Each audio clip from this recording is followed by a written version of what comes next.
अस्सलाम वालेकुम स्टूडेंट्स, आज हम पढ़ने जा रहे हैं molecular mass and formula mass.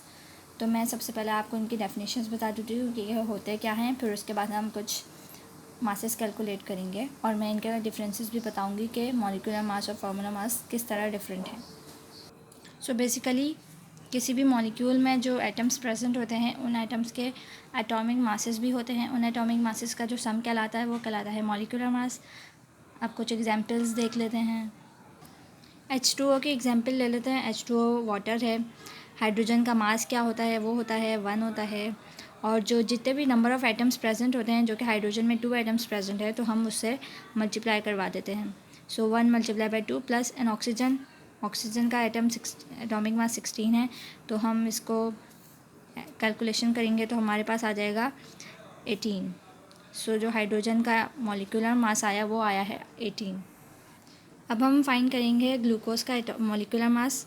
So carbon का एटॉमिक मास 12 है और उसको हम 6 से मल्टीप्लाई कर देंगे क्योंकि 6 नंबर ऑफ़ एटम्स थे। उसके बाद हाइड्रोजन का 1 होता है एटॉमिक मास, 12 से मल्टीप्लाई कर देंगे।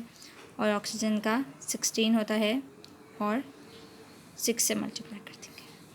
तो हमारे पास ग्लूकोज का मॉलिक्यूलर मास आया है, वो है 180। और जो मॉलिक्यूलर मास का जो यूनिट होता है वो कहलाता है AMU, एटॉमिक मास यूनिट। अच्छा, अब जो फार्मूला मास होता है वो होता है जितने भी फार्मूला यूनिट, जिसको हम आयनिक कंपाउंड्स को जो फार्मूला यूनिट बोलते हैं, उसके जो एटम्स का जो एटॉमिक मासेस का सम कहलाता है वो कहलाता है फार्मूला मास।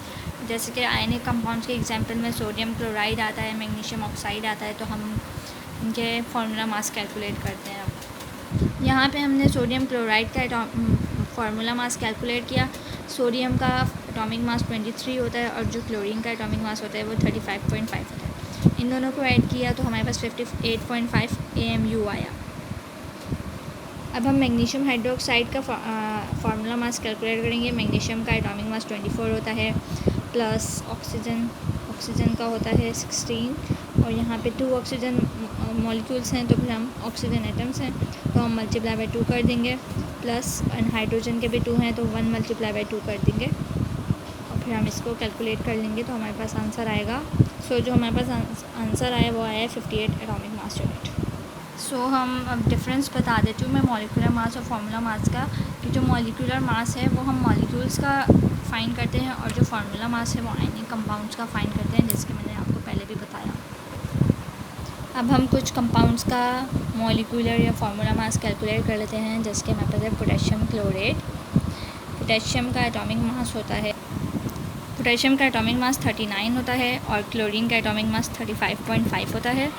और जो ऑक्सीजन का एटॉमिक मास होता है वो होता है 16 मल्टीप्लाई बाई 3, क्योंकि 3 एटम्स हैं ऑक्सीजन के। सो हम इनको कैलकुलेट करते हैं। सो हमारे पास पोटेशियम क्लोरेट का इसका मास आ रहा है 122.5 एटॉमिक मास यूनिट लगाना भूलिएगा मत, क्योंकि यूनिट के ही अक्सर मार्क्स कट जाते हैं। अब हम फाइंड करेंगे बेकिंग सोडा का मॉलिक्यूलर मास, जो कि कहलाता है sodium hydrogen carbonate. So sodium का एटॉमिक मास है 23, हाइड्रोजन का एटॉमिक मास 1 है एंड कार्बन का एटॉमिक मास 12 है एंड ऑक्सीजन का एटॉमिक मास 16 है and multiply by 3 because 3 atoms हैं।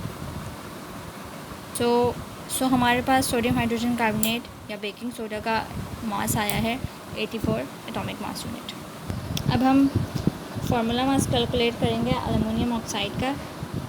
एल्युमिनियम का मास 27 होता है और उसको हम 2 से मल्टीप्लाई कर देंगे क्योंकि एल्युमिनियम के 2 एटम्स हैं। प्लस ऑक्सीजन का मास 16 होता है और 3 से मल्टीप्लाई कर देंगे क्योंकि ऑक्सीजन के 3 एटम्स हैं। सो हमारे पास एल्युमिनियम ऑक्साइड का जो मास आया है वो आया है 102 एटॉमिक मास यूनिट। अब हम फाइंड करेंगे आयरन ऑक्साइड का मास, फार्मूला मास। आयरन का एटॉमिक मास है 56 मल्टीप्लाई बाई 2